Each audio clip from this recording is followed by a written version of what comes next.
రాబోయే పార్లమెంట్ ఎన్నికలలో మన జైరాబాదు పార్లమెంట్ నియోజకవర్గం నుంచి ఎంపీ అభ్యర్థిగా స్వతంత్ర అభ్యర్థిగా పోటీ చేస్తున్న అశోక్ కుమార్ గారిని మనం ఇప్పుడు ఇంటర్వ్యూ చేయబోతున్నాం. నమస్కారం సార్. నమస్తే. ముందుగా అశోక్ కుమార్ గారు మీ యొక్క బాల్యం మరియు నేపథ్యం, రాజకీయ నేపథ్యం గురించి మరి విద్యాభ్యాసం గురించి తెలియజేయగలరని నేను వచ్చేసి కోయిర్మండ దిగ్వాల గ్రామం నాది. ఒక సాధారణమైన వ్యవసాయ కుటుంబంలో పుట్టిన. నా పేరు వచ్చేసి తలారి అశోక్.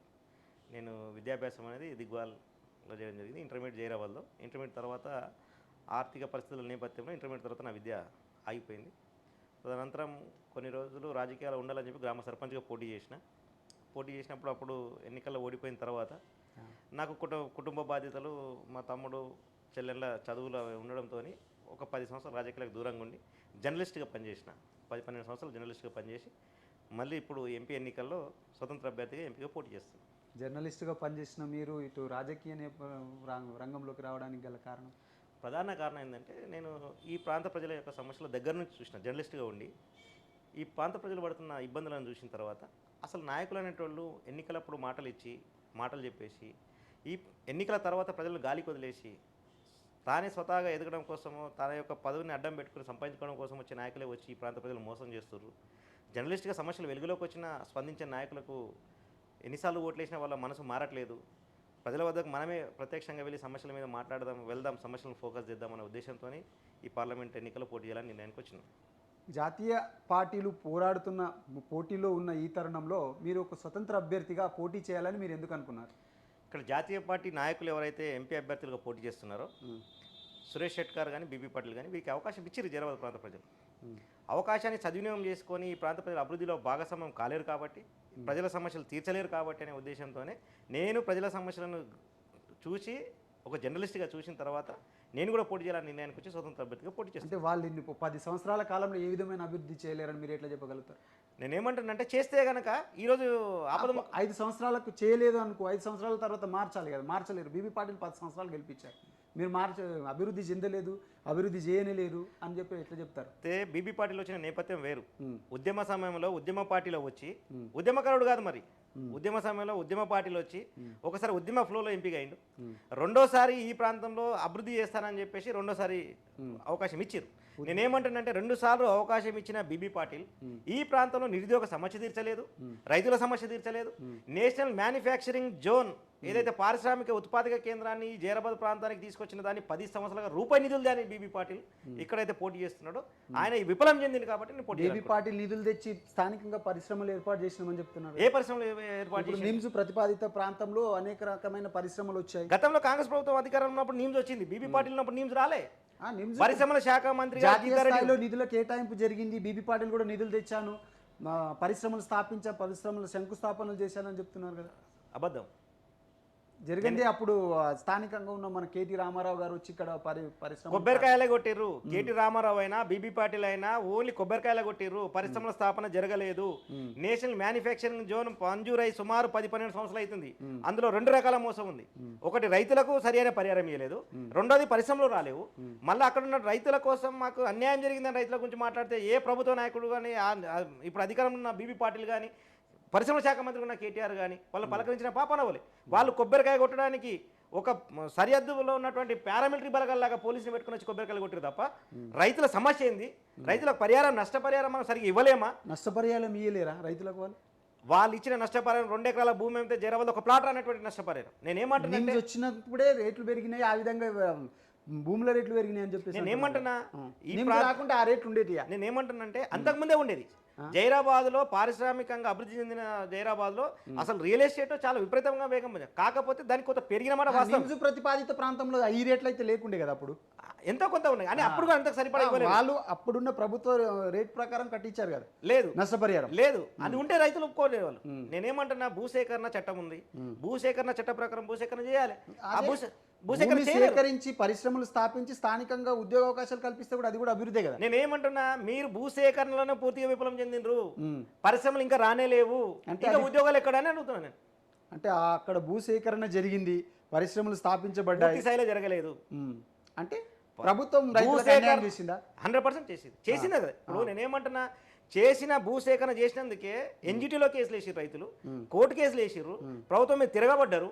పరిశ్రమల శాఖ మంత్రిగా ఈ ప్రాంతానికి కేటీఆర్ వస్తే పారామిలిటరీ బలగాలలాగా పోలీసులు బందోబస్తును పెట్టి అర్ధరాత్రి రైతులను అరెస్ట్ చేసి ఈ ప్రాంతానికి వచ్చినావు. నిజంగా నువ్వు సరైన పరిహారం ఇస్తే కొబ్బరికాయ కొట్టే టైంలో రైతులను ఎందుకు నువ్వు అరెస్ట్ చేయించినావు? సరే, ఇప్పుడు అధికారంలో ఉన్న పార్టీ ఆ విధంగా చేసి ప్రతిపక్షంలో ఉన్న ఈ పార్టీలు ఏ విధమైన సహకారం నేను అదే చెప్తున్నా, రైతుల తరపున పోరాడలే. నేను అదే చెప్తున్నా. సిపిఎం పార్టీ ఇక్కడ వ్యవసాయ కార్మిక సంఘం తరపున ఆశప్ప అనే వ్యక్తి, కోదండరాం ప్రొఫెసర్ గారు ఇక్కడ వచ్చారు తప్ప ఏ రాజకీయ పార్టీ పాల్గొనలే. ఎంతో కొంత భూసేకరణ విషయంలో సిపిఎం వాళ్ళు పాల్గొన్నారు. మన ప్రొఫెసర్ కోదండరాం సార్ గారు వారి పార్టీ తరపున పాల్గొన్నారు. కోదండరాం సార్ మరి అధికార పక్షంలో చేరిపోయింది, అట్లా ఎట్లా అంటారు? సరే, ఆయన నిర్ణయం నేను వ్యతిరేకించలేదు. ఆయన ప్రొఫెసర్ రైతుల తరపున పోరాడి ఇప్పుడు ఆయన కూడా బ్రదర్, నేను ఏమంటున్నానంటే ఇక్కడ రైతులకు అన్యాయం జరిగినప్పుడు రైతుల పక్షాన పోరాడిన వ్యక్తుల పేర్లు మాత్రం నేను చెప్తున్నా. ఇప్పుడు ఏమంటున్నా, కోదండ సార్ కూడా నేను మీ ద్వారా విజ్ఞప్తి చేస్తున్నా. ఈ రోజు అధికార పార్టీలో చేరినావు, జైరాబాద్ రైతుల కోసం నువ్వు పోరాటం చేసినావు, జైరాబాద్ రైతుల పక్షాన ఉన్నావు. నేను ఏమంటున్నా, ఇప్పుడు రాష్ట్ర ముఖ్యమంత్రి రేవంత్ రెడ్డి దృష్టికి ఇష్యూ తీసుకుపోయి రైతులకు ఏ విధంగా న్యాయం చేస్తావు చేయమని చెప్పి నేను మీ ద్వారా కోరుతున్నా. నేను ఏమంటున్నానంటే, ఆ రోజు అధికారంలో లేవు, ఆయన ప్రజల పక్షాన పోరాడినావు. ఇప్పుడు నువ్వు అధికార పార్టీలో ఉన్నావు, సలహాదారునిగా ఉన్నావు అనేది నాకున్న సమాచారం. నేనేమంటున్నా, ప్రభుత్వానికి సలహా ఇవ్వు. ఈ జైరాబాద్ ప్రాంతంలో బంగారు పంటలు వండే భూమి సేకరించిర్రు, సరైన పరిహారం ఇవ్వలేదు. ఈ రైతులకు ఇప్పించే విధంగా ముఖ్యమంత్రిని మంత్రులను నొప్పించేసి సరైన పరిహారం ఇప్పిస్తే ఇప్పారని చెప్పేసి నేను కోదండరాంను విజ్ఞప్తి చేస్తా ఉన్నాను. స్థానికంగా పరిశ్రమలు ఏర్పాటు చేసి నిరుద్యోగ సమస్యను పరిష్కరించామని చెప్పేసి ప్రభుత్వం చెప్తుంది. నిరుద్యోగులకు ఎలాంటి అవకాశాలు కల్పించలేదు. నేను ఒక మాట చెప్తున్నా, అధికార పక్షానికి ఉద్యోగాలు నేను అధికార పక్షానికైనా ప్రతిపక్షానికైనా సవాల్ చేస్తున్నా. రేపొద్దున జైరాబాద్ సెంటర్ లో ఉన్న అంబేద్కర్ విగ్రహం దగ్గరికి బహిరంగ చర్చకు మీరు సిద్ధమా? మీరు ఎవరికి ఉద్యోగాలు ఇప్పించారు? ఏ పరిశ్రమలో ఎవరు ఉద్యోగం కూడా ఇప్పిలేదా? మీ దగ్గర ఉన్న నేను ఏమంటున్నా, ఇప్పియలేదని మీరు ఎట్లా చెప్పగలుగుతారు? సోదరా, నేను ఏమంటున్నా, నీకు ఊర్చి కడిగే ఉద్యోగాలు మాత్రమే ఈ ప్రాంత ప్రజలకు ఇచ్చి ఈ ప్రాంత ప్రజల పుట్టకూడదు. నేనేమంటున్నా, చట్టపరంగా 80% ఉద్యోగాలు మాకు దక్కాలి, కానీ 80% ఉద్యోగాలు మాకు దక్కట్లేదు. సరైన అర్హత లేదని చెప్పేసి వాళ్ళు ఇవ్వలేదంటారు. అర్హత లేదంటే దానికి వైఫల్యం చెంది ప్రభుత్వమే. నైపుణ్య శిక్షణ కేంద్రాలు ఎవరు పెట్టాలి? ప్రభుత్వం. ఐటీఐ ఎవరు పెట్టాలి? ఇక్కడ సిగ్గుపోతుందండి. ప్రైవేటు నైపుణ్య కేంద్రం. నేనేమంటున్నా, నేను ప్రైవేట్ ప్రశ్నించగలుగుతానా? ప్రైవేట్ నడిపించి మనం డిమాండ్ చేయగలుగుతామా? నేనేమంటున్నా, ప్రభుత్వమే ఇక్కడ నేషనల్ మ్యానుఫ్యాక్చరింగ్ జోన్ పరిశ్రమలు తీసుకొస్తామని చెప్తున్న క్రమేణా ఒక 5-6 సంవత్సరాల ముందు శిక్షణ కేంద్రాలు ఏర్పాటు చేసి ఇక్కడ ఉన్నటువంటి యువతకు నైపుణ్య శిక్షణ ఇప్పించేసి పరిశ్రమల ఉద్యోగాలు ఇప్పలేరా? ప్రభుత్వానికి పెద్ద సమస్యనా? కానీ పదవుల కోసం పెదవులు మూసుకున్న ఈ నాయకుల మూలంగా ఈ ప్రాంతంలో నిరుద్యోగులకు అన్యాయం జరుగుతున్నది. ఒకరు నిజంగా న్యాయం చేసినామని చెప్పి సురేష్ శెట్కర్ కానీ బీ పాటిల్ కానీ అంటే నేను చెప్తున్నా, బహిరంగ చర్చకు నేను సిద్ధం. మీరు ప్రజల పక్షాన రండి, అంబేద్కర్ చౌరస్తాలో మాట్లాడదాం. మీరు ఎక్కడ ఉద్యోగాలు ఇచ్చిర్రు, మీరు ఏం చేసిర్రు?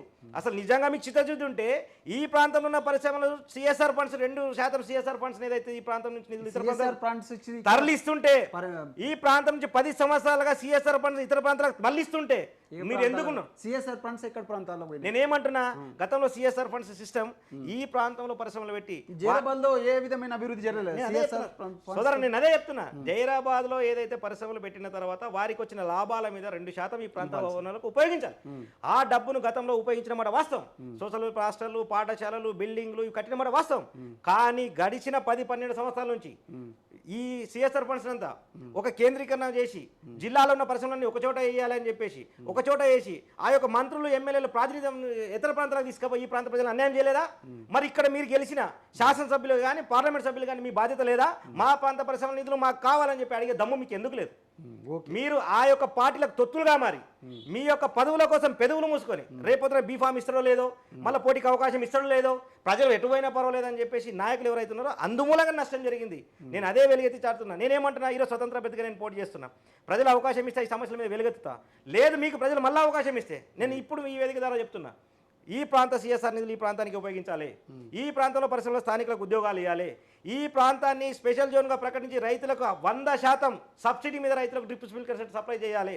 ఎందుకంటే భూగర్భ జలాల మీద ఆధారపడ్డ ప్రాంతం, 80% మంది రైతులున్న ప్రాంతం. ఈ ప్రాంతానికి నిర్లక్ష్యం మూలంగా 10 సంవత్సరాలు వెనుకబడ్డది.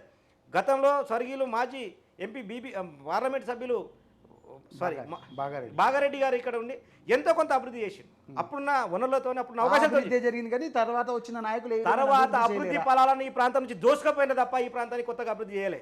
నేను ఇప్పుడు చెప్తున్నా 2 ఎంపీలకు, సురేష్ శెట్కర్ కానీ బీబీ పాటిల్ కానీ, మీరు జాతీయ రహదారులు మేము తీసుకొచ్చినామంటున్నారు.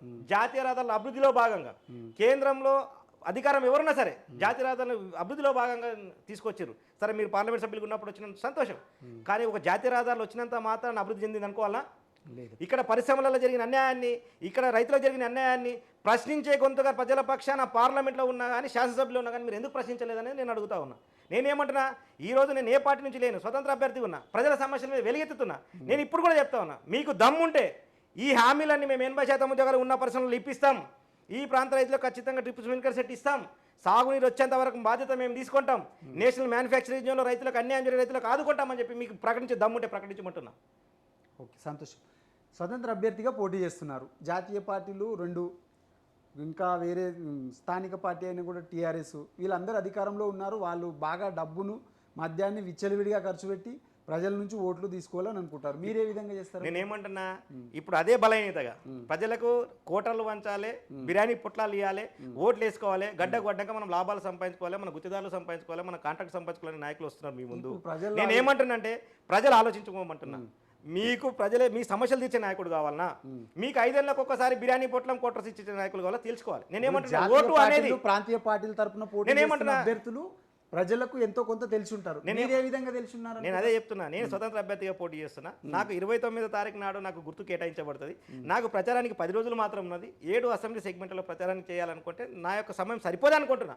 కానీ వారికి గుర్తులు ఉండడం మూలంగా మీ ముందుకు వస్తున్నారు.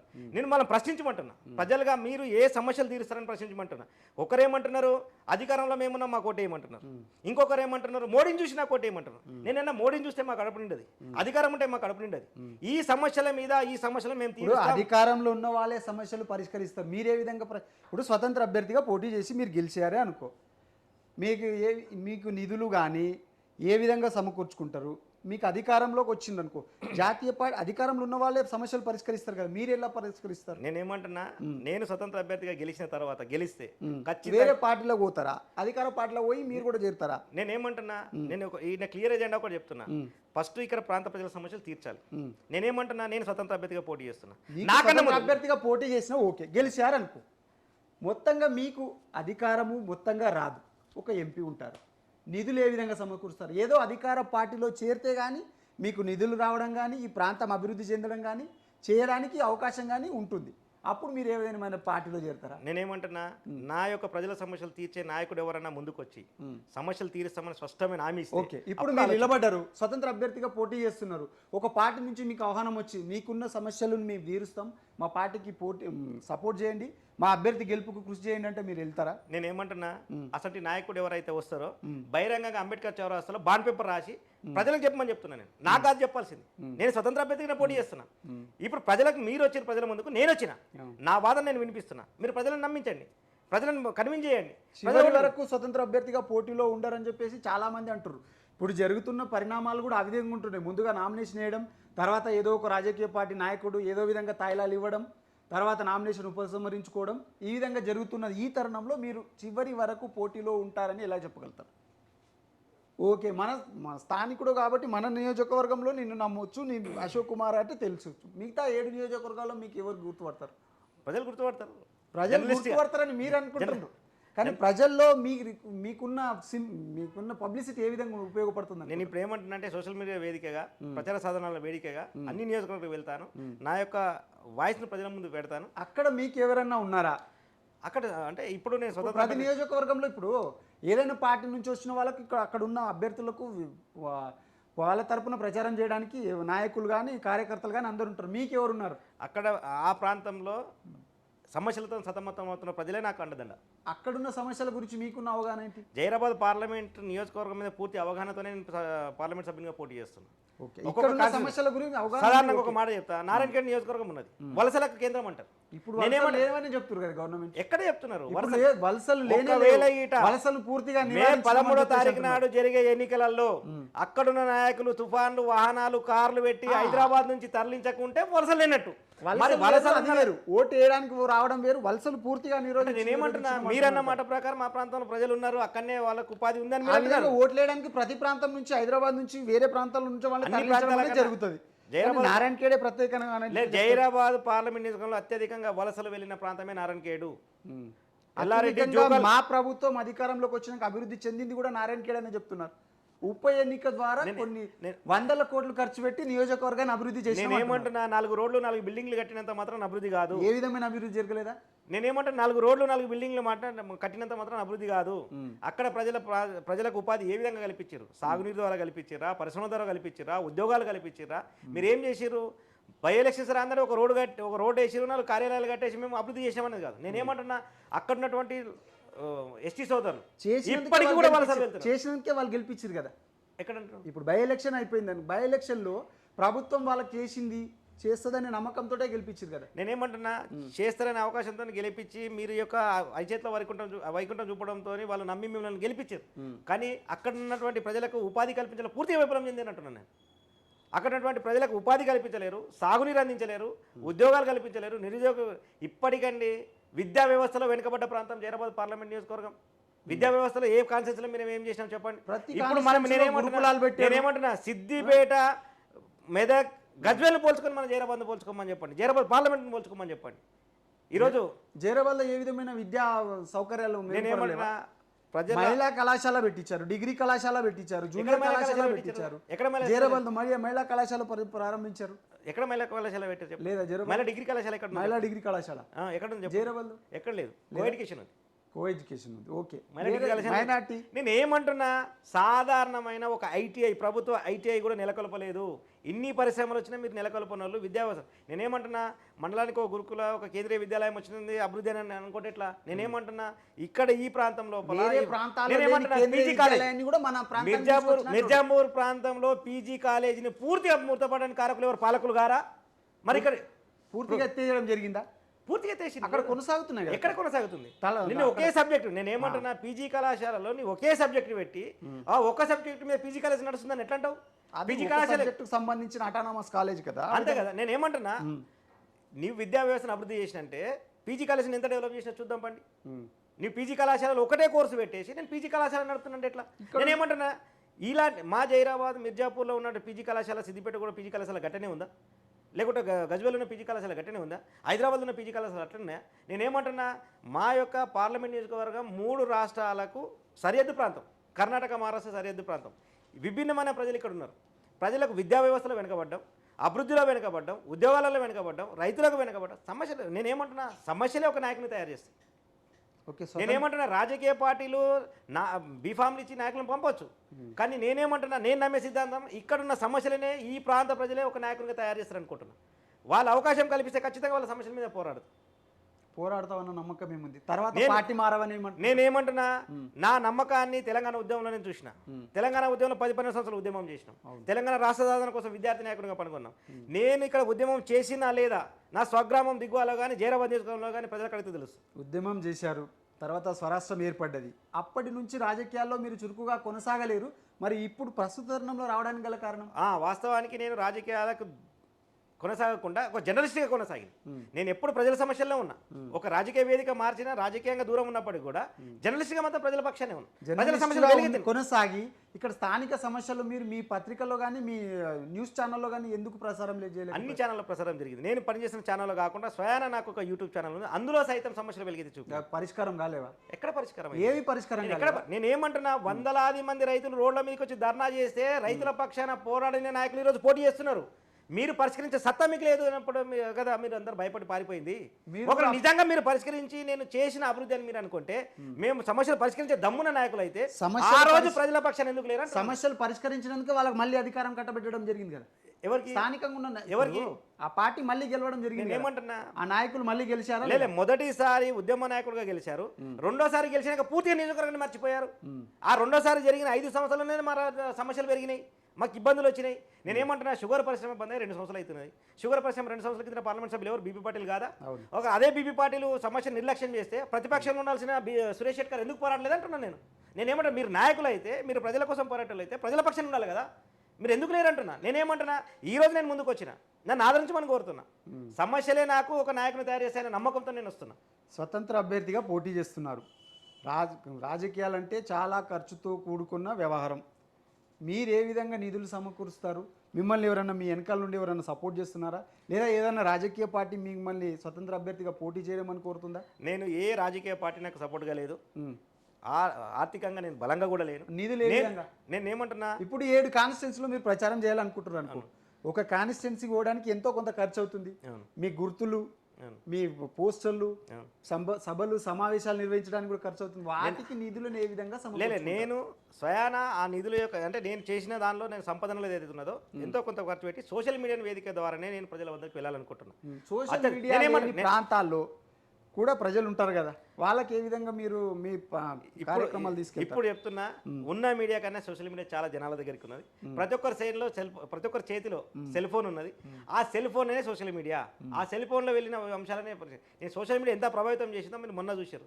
స్వయాన రాష్ట్ర ముఖ్యమంత్రి గారే సోషల్ మీడియా వారిని అందరూ కూర్చొని పెట్టేసి మాట్లాడారు. అంటే సోషల్ మీడియా ఎంత బలంగా ఉన్నదో ఆ సోషల్ మీడియా నమ్ముకొని ఆ మీడియా ద్వారా ప్రజల వద్దకు వెళ్ళాలనుకుంటున్నా. రెండోది, అత్యధికంగా డబ్బు ఖర్చు పెట్టే సామర్థ్యం నాది కాదు, కోటర్లు వంచే సామర్థ్యం కూడా నాకు లేదు, లేకుంటే బిర్యానీ పొట్టాలు వచ్చే సామర్థ్యం కూడా లేదు. నాకు పార్టీలు వాళ్ళు పంచుతారు అని చెప్పేసి నేనేమంటున్నా, మీరు కోటర్లతోని బిర్యానీ పొట్లాలతోని ప్రజలను కొనుక్కుంటామంటే అది మీ భ్రమ. నేనేమంటున్నా, సమస్యలతో సతమతమవుతున్న ప్రజలు ఎవరైతున్నారో, అవగాహన ఉన్న ప్రజలు ఎవరైతున్నారో ఖచ్చితంగా సమస్యల కోసం స్పందిస్తారు, నాకు సహకరిస్తారని నేను అనుకుంటున్నా. నేనేమంటున్నా అంటే, బిర్యానీ పొట్లం కోటర్ సీసాలకు ఊరుకు 5-10 మంది ఉండొచ్చు, అంత మాత్రం నా ఊర్లో మొత్తం కోటర్ల కమ్మలు పోతారని, లేకుంటే ఆ కోట్లో బిర్యానీ పొట్ల కమ్మలు పోతారని కాదు కదా. ఈ ప్రాంత సమస్యలే నా ఎజెండా. అందుకే నేను స్వతంత్ర అభ్యర్థిగా పోటీ చేస్తాను. స్వతంత్ర అభ్యర్థిగా పోటీ చేయడానికి మీ మన నియోజకవర్గంలో మీకు ఉన్న ప్రధాన బలం ఏంది?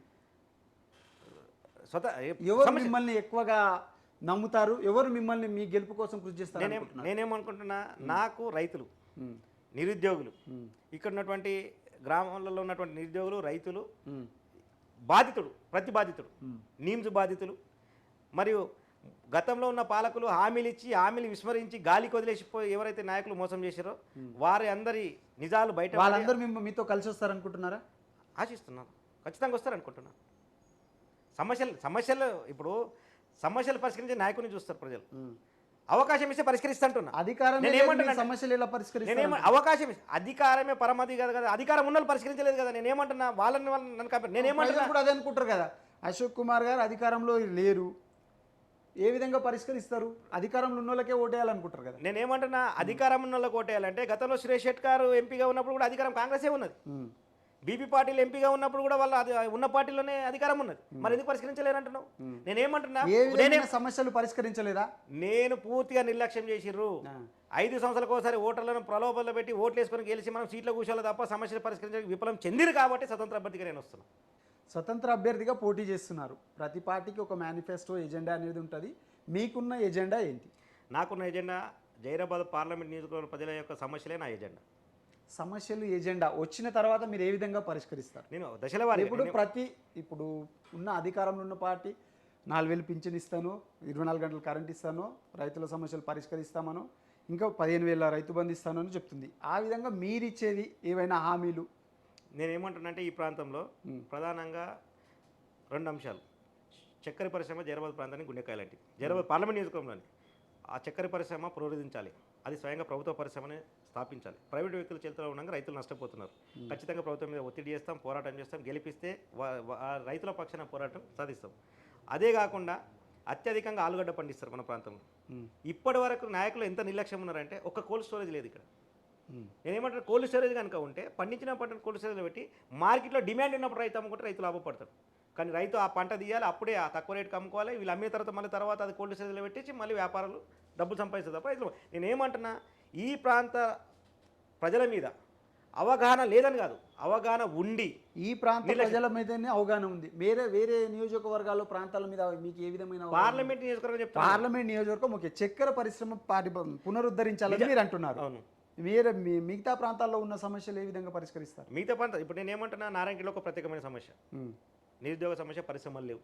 జైరాబాద్లో పరిశ్రమలోనే ఉద్యోగాలు ఇవ్వరు. ఇప్పుడు నిజామాబాద్ ప్రాంతంలో వెళ్ళినాం, వరి సాగు పంట పండిస్తారు రైతులు, వారికి సాగునీరు అవసరం. ఇట్లా ఒక్కొక్క కాన్స్టెన్సీకి ఒక్కొక్క ప్రత్యేకమైన సమస్యలు ఉన్నాయి. ఇప్పుడు అంతేందుకు ఆందోళన పార్లమెంట్ నియోజకవర్గంలో ఆందోళన నియోజకవర్గం ఉంది, సింగూరు ప్రాజెక్ట్ ఉన్నది, సాగునీరు సాధ్యం లేదు. ఇప్పుడు సాగు చేస్తున్నారు, నేనేమంటున్నా, అక్కడ సాగు చేయట్లేదు.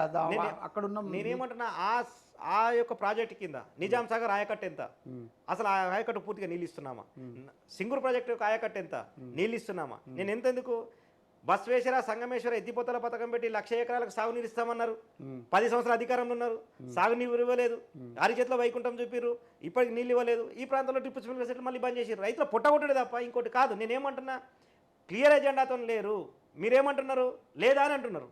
నేనేమంటాను, ఉంటే మీకు ఈ ఆపద మొక్కలు ఎందుకు మొక్కుతున్నారు? మళ్ళీ మేము 3 టీఎంసీలు కేటాయిస్తాం, 4 టీఎంసీలు కేటాయిస్తామని ఎందుకు అంటారు? అసలు ఇస్తున్నారు కదా, ఇచ్చినప్పుడు ఇంకా 3 టీఎంసీలు 2 టీఎంసీలు కేటాయించమని ఇంకా ప్రతిపాదన ఎందుకు ఇస్తున్నారు? ఇంత స్థానిక సమస్యల మీదకి ఇంత అవగాహన ఉండి మీరు స్థానికంగా ఉన్న శాసనసభ ఎన్నికల్లో పోటీ చేయాల్సింది. శాసనసభ ఎన్నికల్లో పోటీ చేసే సమయంలో ఏదైతే ఉందో అప్పుడు మిమ్మల్ని ఎవరైనా వద్దన్నారా? లేదు లేదు, నాకు ఎవరు వద్దనలేదు. అప్పుడు నా యొక్క కుటుంబ పరిస్థితుల మూలంగా, ఆర్థిక ఇబ్బందుల మూలంగా, నా కుటుంబ పరిస్థితుల మూలంగా నేను ఏదైతుందో ఆ శాసనసభ ఎన్నికల్లో పోటీ చేయాలి, జర్నలిస్ట్గా ఉన్నా. అయితే నేను శాసనసభ ఎన్నికలు ఒక ప్రాంతానికి సంబంధించినవి.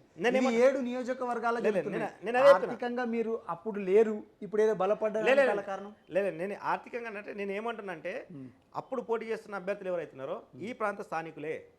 ఇప్పుడు ఎంపీగా పోటీ చేస్తున్న వాళ్ళు కూడా ఈ స్థానికులే.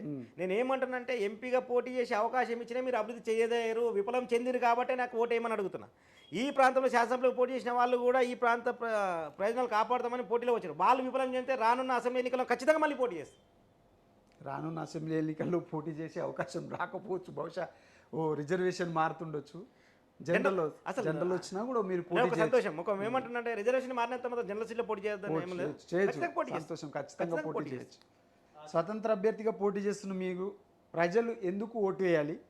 ఓటు వేసిన తర్వాత మీరు చేసే అభివృద్ధి కార్యక్రమాలు ఏమిటి? నేను ఒక 3 అంశాలు. ఒక అంశం ఏంటంటే, రైతులకు సాగునీరు కావాలి. సాగునీరు విషయంలో ఖచ్చితంగా పట్టుబడతా, సాగునీరు వచ్చే విధంగా కృషి చేస్తా. ఒకవేళ సాగునీరు వచ్చే క్రమేణా ఆలస్యం జరిగితే, కాలువల నిర్మాణమో లేకుంటే ఇంకో ప్రతిపదంగా వచ్చే అవకాశం జరిగితే, ఖచ్చితంగా జైరాబాద్ నియోజకవర్గంలో రైతులకు స్పెషల్ జోన్గా కేటాయించి వారికి 100% సబ్సిడీ కింద డ్రిప్ స్ప్రింక్లర్ సెట్ సప్లై చేయాలని ఫస్ట్ డిమాండ్.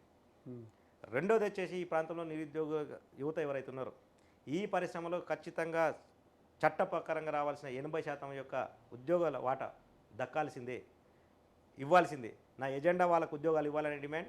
జిల్లా అధికారులందరినీ కూర్చోబెట్టి ప్రతి ఉద్యోగం, చివరి ఉద్యోగం అంటే మనకు 80% ఉద్యోగాలు ఏవైతే రావాలో చివరి ఉద్యోగం వచ్చేంత వరకు వచ్చే విధంగా కృషి చేస్తున్న వాళ్ళు. అదే కాకుండా నేషనల్ మ్యానుఫ్యాక్చరింగ్ జోన్ ఏదైతే పరిశ్రమల ఉత్పాదక కేంద్రం ఉందో, అది పరిశ్రమలు ప్రారంభించకన్నా ముందే ఈ ప్రాంతంలో నైపుణ్యత శిక్షణ కేంద్రాలు పెట్టేసి ఇక్కడ ఉన్నటువంటి నిరుద్యోగులందరినీ శిక్షణ ఇప్పించేసి వాళ్ళు వచ్చే పరిశ్రమలో ఉద్యోగాలు పొందే విధంగా నేను కృషి చేస్తాను. ఓకే, సంతోషం. స్వతంత్ర అభ్యర్థిగా పోటీ చేసి మీరు గెలవాలని కోరుకుంటూ ధన్యవాదాలు.